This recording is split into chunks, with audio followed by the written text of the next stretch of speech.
తెలుగు సంబరాల తీయదనం అలనాటి రుచుల సరికొత్త రూపం పరంపర స్వీట్స్. నమస్తే. నేను విజయ్. సో, తమిళనాడులో మరో ఏడాదిలో ఎన్నికలు జరగబోతున్నాయి. ఈ అసెంబ్లీ ఎన్నికల్లో భాగంగా మళ్ళీ ఎన్డీఏ కూటమిలోకి వచ్చింది అన్నా డీఎంకే పార్టీ. సో, ఇప్పుడు ఈ 2 పార్టీలు తిరిగి పోటీ చేయబోతున్నాయి. సో, డీఎంకే మీద గెలిచే అవకాశాలు ఎంతవరకు ఉంటున్నాయి? ముఖ్యంగా పవన్ కళ్యాణ్ పాత్ర ఇందులో ఎంతవరకు ఉండే అవకాశం ఉంది? ముఖ్యంగా ఇప్పుడు సౌత్ ఇండియాలో పవన్ కళ్యాణ్‌ని ముందుంచి ఎన్డీఏ అగ్రనేతలందరూ కూడా ఎన్నికల వ్యూహంలోకి వెళ్ళి అక్కడ పథకాన్ని రచించబోతున్నారు. వీటి గురించి మాట్లాడదాం. మనతో పాటు ఉన్నారు పొలిటికల్ అనలిస్ట్ చందు శ్రీనివాస్ గారు. సార్ నమస్తే. నమస్కారం విజయ్ సార్, మనం అనుకున్నాం రీసెంట్గా చాలా సందర్భాల్లో కూడా. సో, తమిళనాడులో పవన్ కళ్యాణ్ కీలకంగా వ్యవహరించబోతున్నారు. అన్నా డీఎంకే బీజేపీ పొత్తుకు ఇప్పుడు పవన్ కళ్యాణ్ కీలకంగా మారారనుకోవచ్చా? ఆల్మోస్ట్ ఒకటి అయిపోయింది, 2 పార్టీలు కలిసాయి. సో, ప్రకటించారు. మళ్ళీ పళనిస్వామినే ముఖ్యమంత్రి అభ్యర్థిగా ఆల్మోస్ట్ డిసైడ్ చేశారు. అయితే ఇప్పుడు పవన్ కళ్యాణ్ పాత్ర ఇందులో ఎంతవరకు ఉంది?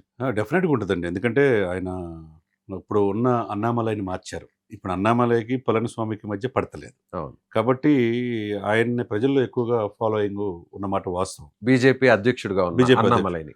బీజేపీ అధ్యక్షుడు ఉన్న అన్నామలైని మార్చడం అంటే ఆయనకి ఈయనకి పసుగడప్పుడు ఇప్పుడు అన్నాడీఎంకేతో పొత్తు పెట్టుకుని బీజేపీ వెళ్ళాలనుకున్నప్పుడు ఏదో ఒకటి జరగాలి.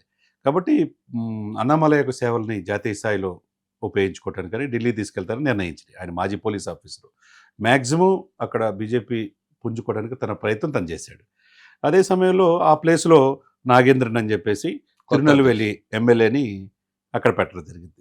ఎందుకు పెట్టారంటే దేవరలో ఆయన సమాజానికి ఎక్కువగా దక్షిణ తమిళనాడులో ఉన్నారు. కాబట్టి నాన్ కాంట్రవర్షియల్ వ్యక్తిని బీజేపీ అధ్యక్షుడిగా పెట్టి ఇదంతా కూడా చేసింది ఎవరంటే మొత్తం సూత్రధారి అమిత్ షా. ఎందుకంటే దక్షిణ భారతదేశంలో ఎలా అయినా బీజేపీ జెండా ఎగరాలి, కూటమి రావాలనే ఉద్దేశం. అందులో మనం చూసాం, మీరు అన్నట్టుగా పవన్ కళ్యాణ్ గారు తమిళనాడులోని అన్ని గుడులు తిరిగాడు. హిందూ సనాతన ధర్మ పరిరక్షణ బోర్డు అనే తలకి దాన్ని కరోనా వైరస్తో పోల్చి స్టాలిన్ కుమారుడు ఉదయనిధి స్టాలిన్ ఏమో బుక్ అయిపోయాడు. దానికి ఎంతవరకు సమాధానం చెప్పాల. ఎందుకంటే దక్షిణ భారతదేశంలో ఎక్కువ టెంపుల్స్ అన్ని తమిళనాడులో ఉన్నాయి. కానీ వాళ్ళు ద్రావిడిజం భావంతో మేమే గొప్ప అనే భావజాలంతో ఉంటారు. కానీ ఎప్పటి నుంచో అనుకున్న సమయంలో తమిళనాడులో ఎట్టయినా పాగవేయాలని బీజేపీ వ్యూహాలకు పొదిలిపెట్టి ఆ దిశగా సక్సెస్ అయిందని మనం అనుకోవాలి. ఇది అందులో నిన్న పవన్ కళ్యాణ్ గారు లెటర్ రిలీజ్ చేయటం, ఈ యొక్క పొత్తు బీజేపీ అన్నా డీఎంకే పొత్తు డెఫినెట్గా 100% సక్సెస్ అయ్యిద్దని చెప్పి ముఖ్యమంత్రి అభ్యర్థి పళనిస్వామికి కృతజ్ఞతలు తెలియజేయటం, అభినందన తెలియజేయటం. ఎందుకంటే అంతకుముందు ప్రజల దగ్గరికి ఎక్కువైపోయాడు, పాలనలో అనుభవం ఉంది కాబట్టి ఆయన ముఖ్యమంత్రి కావాలని కోరుకుంది. జనసేన తరపున ఆ పార్టీ అధ్యక్షుడిగా శుభాభినందన తెలియజేయటం అదొక మంచి పరిణామం. అయితే రెండోది, ఇతనికి తెలుగు వాళ్ళు ఎక్కువగా తమిళనాడులో ఉంటారు. దాదాపు 35-45 నియోజకవర్గాల్లో ప్రభావం తెలుగు వాళ్ళది ఉంటుంది. ఎందుకంటే ఒకప్పుడు తెలుగు ఇండస్ట్రీయే మొత్తం అక్కడి నుంచి వచ్చింది, మద్రాసులో ఉన్నది. కాబట్టి ఆ అవినాభ సంబంధం తెలుగు వాళ్ళకు ఉంటుంది. తెలుగు వాళ్ళకు కూడా వాళ్ళ ప్రొటెక్షను, వాళ్ళ సెల్ఫ్ సాటిస్ఫాక్షను, ఆత్మాభిమానం ఎక్కువ కాబట్టి అది కలిసి వచ్చే అవకాశం ఉంది. ఈయన ప్రచారం కనుక చేస్తే ఇప్పుడు ఏంది, నాట్ ఓన్లీ దక్షిణ భారతదేశం కాకుండా నార్త్ ఇండియాలో కూడా పవన్ కళ్యాణ్ అనే వ్యక్తి 100 కోట్ల మంది హిందువులకు ప్రతినిధిగా కనపడుతున్నాడు. అందులో బీజేపీకి కూడా దక్షిణ భారతదేశాల నుంచి ఒక ట్రబుల్ షూటర్గా పవన్ కళ్యాణ్ గారు కనపడుతున్నాడు, హిందూ సనాతన సాంప్రదాయాన్ని పరిరక్షించే వ్యక్తిగా. కాబట్టి ఎక్కడికి వెళ్ళినా మనం చూస్తే తమిళనాడులో అనేక టెంపుల్స్లో వాళ్ళ అబ్బాయితో పాటు అకిరాతో వెళ్ళినప్పుడు విపరీతమైన ఫాలోయింగ్ అటు కేరళలో చూసాం, తమిళనాడులో చూసాం. అంటే హిందువులకి మనకు ఒక రక్షకుడు వచ్చాడనే భావనలో వాళ్ళు ఉంది. కాబట్టి ఈ యొక్క కాంబినేషన్ అన్నా డీఎంకే ఇటు బీజేపీ కావచ్చు, రేపు జనసేన అధ్యక్షుడు అక్కడ వెళ్తే కనుక తెలుగు వాళ్ళ ప్రభావం 100% ఈ కూటమికి ప్లస్ అయ్యే అవకాశం ఉందన్నమాట. సో, 2021 ఎన్నికల్లో ఇదే ఎన్డీఏ కూటమిలో ఇలాగే అన్నా డీఎంకే బీజేపీ 2 పార్టీలు కలిసి పోటీ చేశాయి. కానీ ప్రతిపక్ష స్థానానికి పరిమితమయ్యాయి. అయితే స్టాలిన్ ముఖ్యమంత్రి అయ్యారు, మంచి స్థానాలని అక్కడ సాధించింది ఆ కూటమి. అయితే ఇప్పుడు దాదాపు 160 స్థానాలు ఇటు స్టాలిన్ పార్టీకి, డీఎంకే పార్టీకి రావడం జరిగింది. ఆ కూటమికి కాంగ్రెస్తో పాటు అలాగే వామపక్ష పార్టీలతో కలుపుకొని. ఇప్పుడు ఎన్డీఏ పార్టీకి అప్పుడు దాదాపు 70 స్థానాలు, 75 వరకే వచ్చాయి. అయితే ఇప్పుడు స్టాలిన్ని ఎదుర్కోవాలి అనంటే ఈ 2 పార్టీలతో పాటు బీజేపీ, అన్నా డీఎంకేతో పాటు విజయ్ పార్టీ కూడా కలవాల్సినటువంటి అవసరం ఉంది అని కొన్ని రాజకీయ పక్షాలు చెప్తున్నాయి. ఇదే విషయాన్ని కూడా ఎన్నికల వ్యూహకర్త ప్రశాంత్ కిషోర్ కూడా చెప్పడం జరిగింది. ఏపీలో ఏ విధంగా అయితే బీజేపీ, టీడీపీ, జనసేన ఈ 3 పార్టీలు కలిసాయో అలాగే తమిళనాడులో కూడా కలిస్తే గెలిచే అవకాశాలు ఎక్కువగా ఉంటాయి అని అంటున్నారు. అంటే ప్రభుత్వ వ్యతిరేక ఓటు చీలకుండా ఉంటుంది అనే మాట కూడా పవన్ కళ్యాణ్ చెప్పినట్టుగా ప్రశాంత్ కిషోర్ చెప్పారు. ఆ పరిస్థితి ఏమైనా ఉంటుందా? డెఫినెట్గా. ఎందుకంటే విజయ్ అత్యంత ప్రజాదరణ ఉంది. రజనీకాంత్ గారి తర్వాత అక్కడ మనం చూసాం, కమల్ హాసన్ అక్కడ ఫెయిల్ అయిపోయారు. విజయకాంత్ సక్సెస్ అయ్యాడు. కట్ చేస్తే విజయ్కి అంత ఫాలోయింగ్ ఉంది. ఆయన శాశ్వతంగా సినిమాలు దూరం అయిపోయినాడు. ప్రజల కోసం తను ఎక్కడ కూడా తడబాటు లేకుండా ప్రసంగాలున్నాయి. ఆయన లాంచింగ్ కూడా నెక్స్ట్ లెవెల్ ఉంది. కాబట్టి ఆయన బీజేపీకి సమదూరం అంటున్నాడు. అదేవిధంగా డీఎంకేకి సమదూరం అంటున్నాడు. అన్నా డీఎంకేకి దూరం అంటలే అక్కడ. అంటే జయలలిత గారు పెట్టిన ఆ పార్టీకి. కాబట్టి అదే సమయంలో దీని పొత్తు కలయికి మరి పవన్ కళ్యాణ్ గారు కూడా, ఎందుకంటే ఆయనకి ఒక సినిమా నటుడిగా కాకుండా ఒక సన్నిహిత సంబంధాలు ఉన్నాయి కాబట్టి ఇదేమన్నా సెట్ చేయగల అవకాశం పవన్ కళ్యాణ్ ద్వారా కనుక బీజేపీ ప్రయత్నం చేస్తే డెఫినెట్గా వర్కౌట్ అయ్యే అవకాశం ఉంది. ఎందుకంటే దక్షిణ భారతదేశంలో మీరు అన్నట్టు ఆంధ్రప్రదేశ్లో సక్సెస్ ఫార్ములాకి చిరునామాగా పవన్ కళ్యాణ్ గారు ఉన్నారు. ఎందుకంటే టీడీపీని ఒప్పించింది ఆయనే, బీజేపీని ఒప్పించి టీడీపీ కూడా ఎన్డీఏలో కలిసేటట్టు చేశాడు. ఆ 21 ఎంపీ సీట్లే ప్రధానమంత్రి మోదీ గారు మూడోసారి అవడానికి కారణమైంది. కాబట్టి దక్షిణ భారతదేశంలో ఏ చిన్న అవకాశాన్ని 2026లో జరిగే ఎలక్షన్లో వదులుకోవడానికి ఇష్టపడుతున్నారు. అదే సమయంలో విజయ్తో మాట్లాడే బాధ్యత, ఒప్పించే బాధ్యత కూడా పవన్ కళ్యాణ్కి తీసుకుంటే కనుక మీరన్నట్టు ఇప్పుడు అధికారంలో ఉన్న డిఎంకేని, స్ట్రాంగ్గా ఉన్న డిఎంకేని ఎదుర్కోవాలంటే అందరూ కలవాల్సిందే.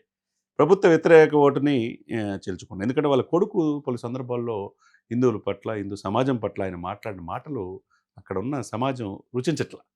అంతే కదండి. అవును. ఈ దేశంలో 145 కోట్ల మందిలో 100 కోట్ల మంది హిందువులు ఉన్నప్పుడు హిందూ సనాతన సాంప్రదాయాన్ని రక్షించాలనే భావజాలంతో పవన్ కళ్యాణ్ అయినప్పుడు అది చూస్తారు కానీ ఇలా ఉండదు కదా. కాబట్టి ఎట్లా అయినా అక్కడ ఎటు తిరిగి రజనీకాంత్ సైలెంట్గా మోదీ గారితోనే ఉంటాడు. ఆయన ఎలక్షన్లో పోటీ చెప్పి నేను చెప్పాను, రజనీకాంత్ అండదండలు ఎటుదిరిగి ఉంటాయి బీజేపీకి. అదే సమయంలో జయలలిత పార్టీ పెట్టిన ఇదిని ఆ విధంగా ఆమె యొక్క ఇది ఇప్పటికీ ప్రజల ఉదయాల్లో ఉంది. ఆ చరిష్మాతో ఒకవైపు పవన్ కళ్యాణ్ గారు, ఒకవైపు విజయ్ గారు కూడా కలిస్తే కనుక ఈ 3 పార్టీలు ఎడదిరిగాళ్ళు ఉంది కాబట్టి 2 పార్టీలు ఉన్నాయి. 3వ పార్టీ కూడా అక్కడ కలిస్తే కనుక కొత్తగా పెట్టిన పార్టీ యువతలో ముఖ్యంగా ఇన్స్పిరేషన్గా ఉండే అవకాశం ఉన్నది. మరి పళనిస్వామి ఆల్రెడీ కూటమి ముఖ్యమంత్రి అభ్యర్థిగా ప్రకటించింది కాబట్టి ఆ డిప్యూటీ సీఎం ఫార్ములా విజయ్కి అనేది ఏమో ఉంటుందా, లేకపోతే బీజేపీతో పాటు బీజేపీకి ఒకటి, ఆ పార్టీకి ఒకటి, ఇద్దరు డిప్యూటీ సీఎంలు ఉంటారా అనేది పొత్తుల్లో భాగంగా తేలాల్సిందన్నమాట. అదేవిధంగా బీజేపీయేతర ముఖ్యమంత్రులు ఉన్న అతిపెద్ద రాష్ట్రాల్లో తమిళనాడు ఒకటి. అవును. దాదాపు 234 అసెంబ్లీ స్థానాలు ఉన్నాయి. అలాగే పార్లమెంట్ స్థానాలు కూడా ఎక్కువగా ఉన్నాయి. అయితే ఇప్పుడు ఇటీవల చూసాం, అంటే పార్లమెంటు నియోజకవర్గాల సంఖ్యను పెంచడానికి వ్యతిరేకిస్తూ డిఎంకేకి సంబంధించిన అధ్యక్షుడిగా ఉన్న ముఖ్యమంత్రి స్టాలిన్ అందరినీ కూడా ఆహ్వానించారు. ముఖ్యమంత్రుల్ని అలాగే ఇతర పార్టీ నేతలను అందరూ కూడా ఆహ్వానించారు. రేవంత్ రెడ్డి వెళ్ళారు. అలాగే మన తెలుగు రాష్ట్రాల నుంచి కూడా బీఆర్ఎస్ పార్టీకి సంబంధించినటువంటి కేటీఆర్ కూడా వెళ్ళారు. అలాగే ఇతర పార్టీలకు సంబంధించిన కొంతమంది ముఖ్యమంత్రులు కూడా వచ్చారు. అయితే ఇప్పుడు బీజేపీకి కాంగ్రెస్ తర్వాత ప్రధానంగా ఇప్పుడు డిఎంకేని ఎదుర్కోవాల్సిన సిచ్యువేషన్ వచ్చింది కాబట్టి ఖచ్చితంగా తమిళనాడు మీద పూర్తి స్థాయిలో ఫోకస్ పెడతారా? అది మీరన్నట్టుగా విజయ్తో కలవడానికి కూడా సిద్ధపడతారా? ఇప్పటికే అన్నా డిఎంకేతో ఓకే అన్నారు. మీరు అన్నట్టు పవన్ కళ్యాణ్ని బరిలోకి దింపి ఈ 3 పార్టీలని బరిలోకి దించి ఏకం చేసి స్టాలిన్ ఎదుర్కొనే పరిస్థితి ఉందంటారా? అదే అవకాశం ఇక్కడ. ఎందుకంటే మీరు అన్నట్టుగా ఈ యొక్క దక్షిణ భారతదేశాల్లో మన గనక ఎంపీ సీట్లు కనుక పెరిగితే యూపీకి ఎక్కువ అయ్యే అవకాశం ఉంది. ఇప్పుడు ఆల్మోస్ట్ ఇప్పుడు 80 సీట్లు ఉన్నదే 135 అయ్యే అవకాశం ఉంది.